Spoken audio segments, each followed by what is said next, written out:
explain certain terms which in the general vocabulary are used interchangeably, but they are very different. The three terms that I am going to take up, there are many more: counseling, guidance and psychotherapy. How do we take care of these issues and these processes? That one needs to understand. See, guidance is helping the individual to know about one's own efficiency and how to maximize the potential of the individual. There the guidance is more effective. It's not about bringing a change. It is about utilizing the potential of the individual, and the person is guided through a pathway. Counseling, on the other hand, is actually aimed at bringing a positive change into individual's behavior. That change meaning that it wasn't there earlier, but in guidance it is there already.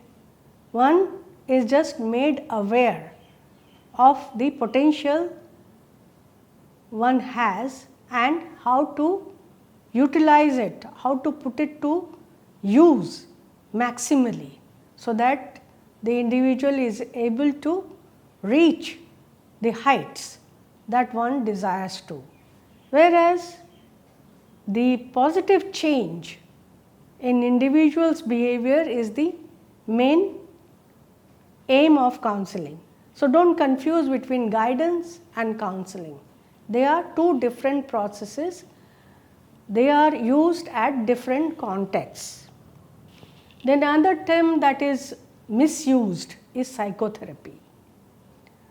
Psychotherapy and counseling are very, very different. Their training is different, their orientation is different, their processes are different. Psychotherapy is used when the person is in deeper problems and which are beyond the skills and purview of counseling. Many times what happens that the common man cannot distinguish between psychotherapy and counseling.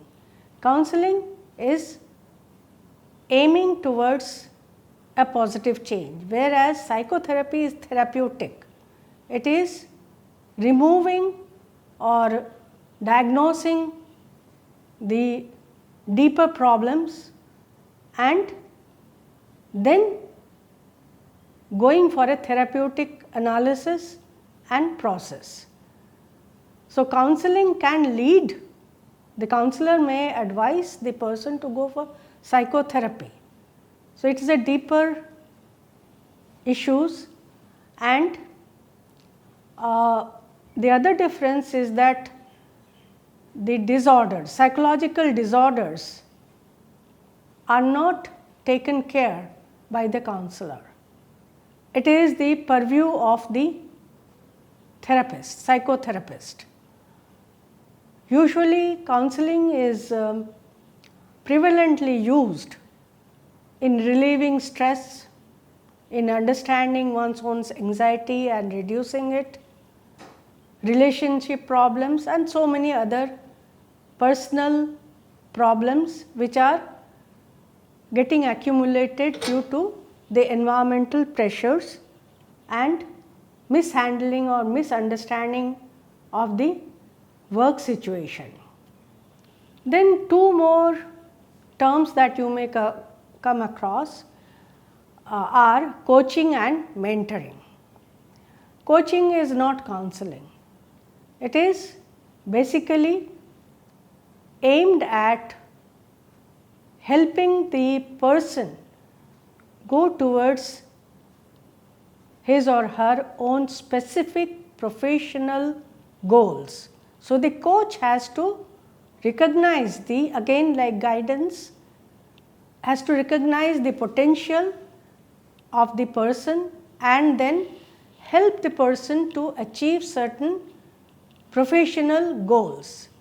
Mentoring, on the other hand, it's a work relationship which happens in the career establishment and enhancement in the organization.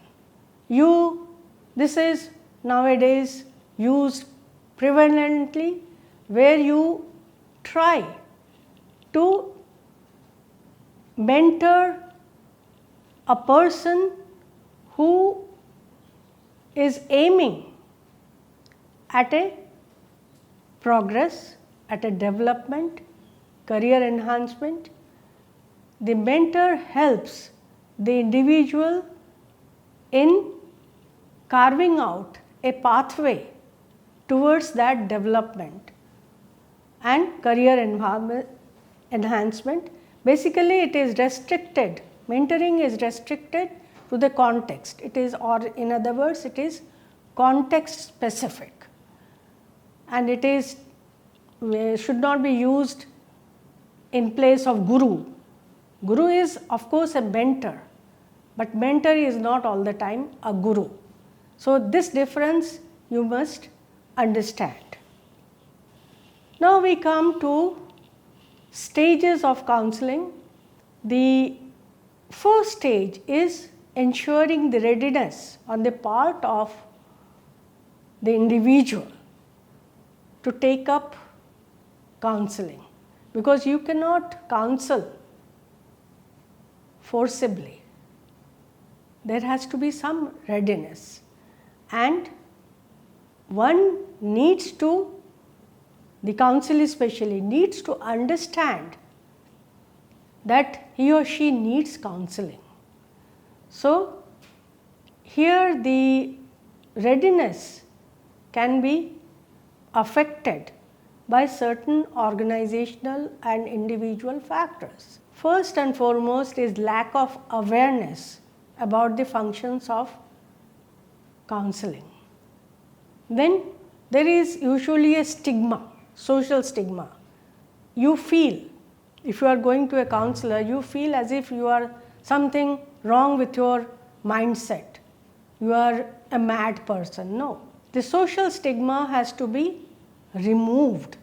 There is nothing as stigmatic about being counseled, because this is here the person who is requiring the help, and the organization must make that space where this first thing is lack of awareness that this process is available, resistance, all these issues must be taken care by the organization, not by the counselor, because counselor then becomes a part of the organization. And industry has to, or the organization has to set up a conducive environment, an environment where one is helping, promoting individuals to seek help and make it public that this kind of help is available and facilities are being provided. Instead of stigmatizing the individual, the organization has to make it sure that the individual is encouraged if he or she needs counseling, and not, kind of discouraged. Oh, you need counseling. That means that this way, this body language itself is a negative fact. We need counseling, and at every stage. It's not only for the people who are having some kind of deranged minds. No, it's not so. So there is a need that has to be put to the individual, that this need is fulfilled by the process of counseling. Second is, first we talked about getting rid of the resistance to counseling. Second is very important is rapport.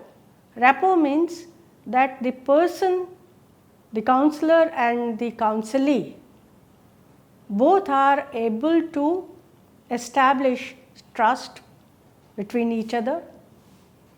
Genuineness is not artificial, and very important, unconditional positive regard. This is true for counselor as well as counselee. So the conducive environment is built so that the person is able to express, discuss the problems. And then we have the preliminary, or you can say some kind of interview where the individual is made aware of his responsibilities, expectations that are relating to counseling. Counseling is not an answer to all issues. Let me give you an example. The technical issues, machinery, cannot be handled by the counselor. It has to be done by a technician. Counselor can only help the individual to recognize the changes, follow up some strategy, and then get adjusted to this technical change. So, in other words, the strategy has to be defined. That is, how much will be the duration, what will be the frequency of sessions, once a day, once a week, once a month, anything, and the fees if it is applicable. Usually if the organization is providing the counseling, then the employees need not pay the fee. The organization has to take care of that. Then stage 3 is where you are, that is the job of the counselor. You are trying to diagnose to certain extent, taking the case history. Sometimes certain tests are used to determine. These days people are emphasizing one should be taking up science, maths and all sides. Everybody is not suited for that. Or sometimes people take up jobs because they are jobless and have not found. That is not the main thing. One has to understand the issues that arise, and basically the initial impression has to be validated, and that can be done by the counselor through case history. What is wrong? In the stage 4, we are learning about the kind of intervention. This is where the congruence works. This strategy has to be worked out by the counselor. After taking the history, one has to do some homework and follow up and ensure that the coping and change in the individual is put in place. Sometimes some psychotherapeutic interventions can also be used, but usually for organizations there is neither time nor space for psychotherapeutic interventions. Usually counselor is mostly in the diagnosis in terms of what is wrong, what is not only wrong but what can be done to improve and bring out a positive change. Then we come to the stage 5, which is termination. Counselor and counselee cannot keep on interacting for life. So there has to be an end.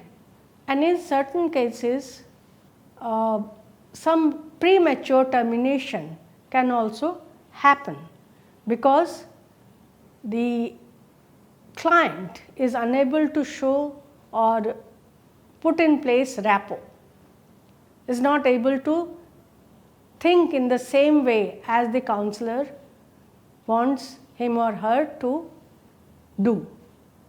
This is maybe mostly it happens because there is this lack of trust. This lack of trust can be on the part of the counselor as well as the counselee. The counselor may be in a hurry or has taken up too many cases. So that part lacks the rapport formation, and it's better to terminate prematurely the counseling process. Sometimes counselor may find that issues are beyond his or her capacity to deal with. So there is, we'll come to that, referral. The counselor must know that if he or she is not able to deal with this, one can refer. These are referrals. But whatever may be the case, the counseling session end with a positive note. It's never with any anger, disappointment, or any kind of distress. Termination has to be on a positive note. Then next stage is that of follow-up. Here we will be talking about referral.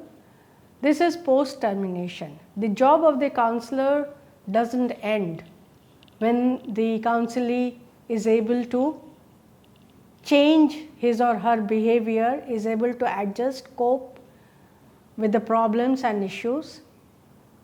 One has to have a feedback even if the sessions have ended. So this is a feedback that is a must for counselor, and if in the follow-up the counselor finds that the individual is not able to cope up very well, then further recommendation for further counseling is made. So it's not that one finishes the job and that's the end of it. No, it keeps on continuing. Then we come to referral. This is not a stage of counseling, but when the process is going on and the counselor is not able to give the kind of change, bring the change in the behavior, he or she should know, a good counselor should know by judging the situation when the counselee needs somebody else, needs to go to someone else. Some situations which call for referral are, one is we already discussed that a positive relationship between the counselor and the counselee has not been established, though they made attempts. Secondly, there is a clash of attitudes and values and beliefs of the counselor as well as the counselee. This is a very unfortunate situation, but it happens in organizations. People with certain counselors, if they have an attitude where they put the human values as foremost, and disregard the financial aspects, which is the mainstay of organizations, then there is a clash of values. So here some other person should intervene and come. Then we have the situation where the expertise, as I had already discussed, the expertise of the counselor is not able to handle. So it is beyond the capacity or expertise of the counselor. In that case, again some referral is required.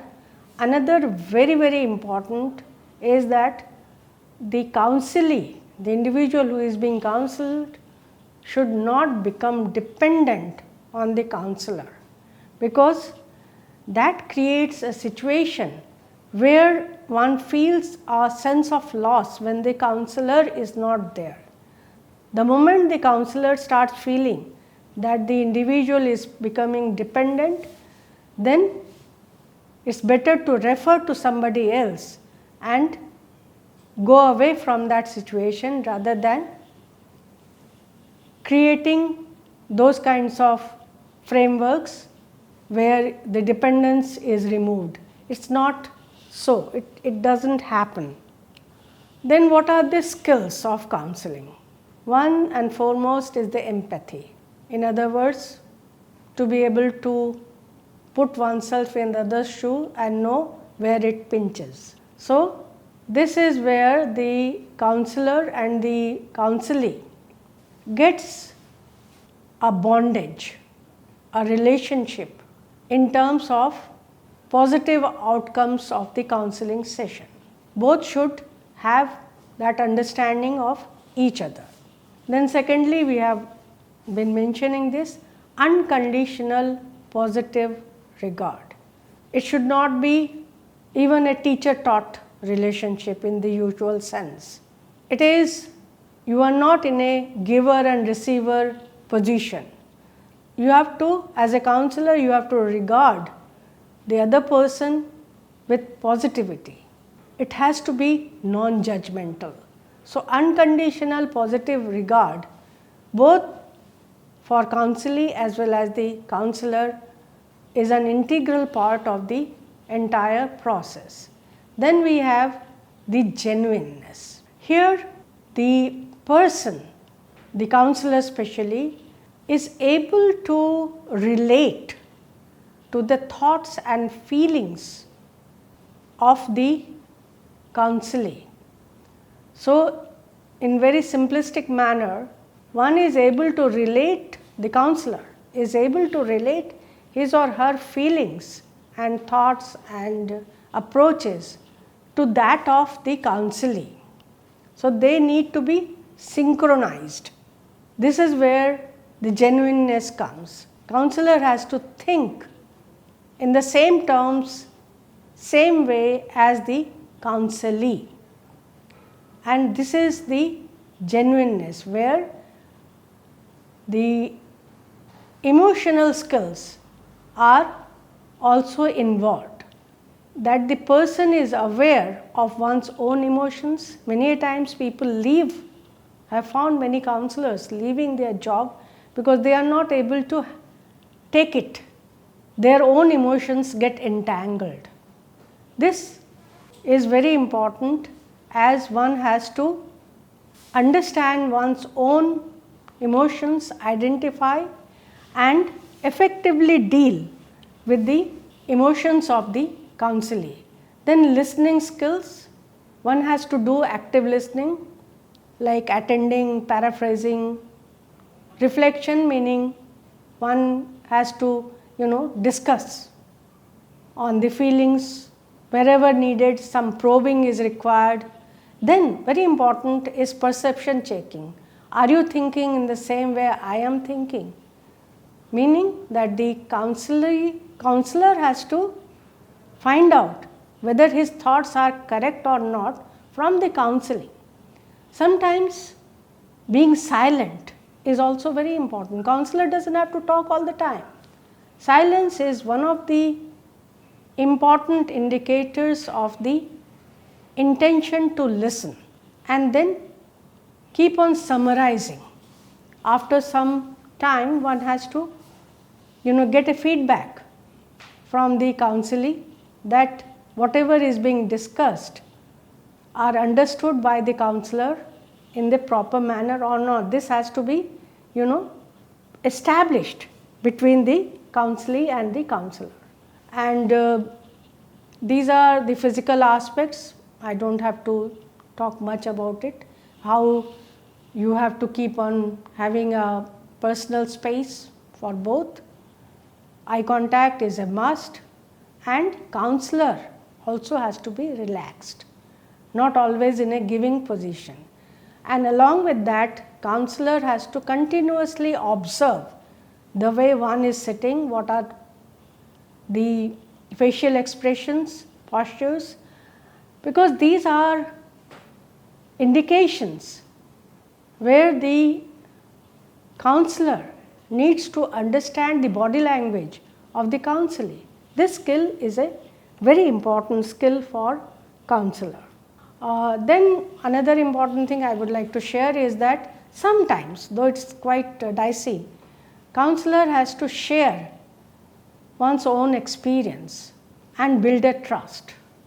but this has to be done very, very carefully, and this can be quite risky. So counselor has to, it cannot be, just like a capsule. It's not fixed. You have to share experiences sensitively and keeping the background of the counseling in mind. Thank you so much.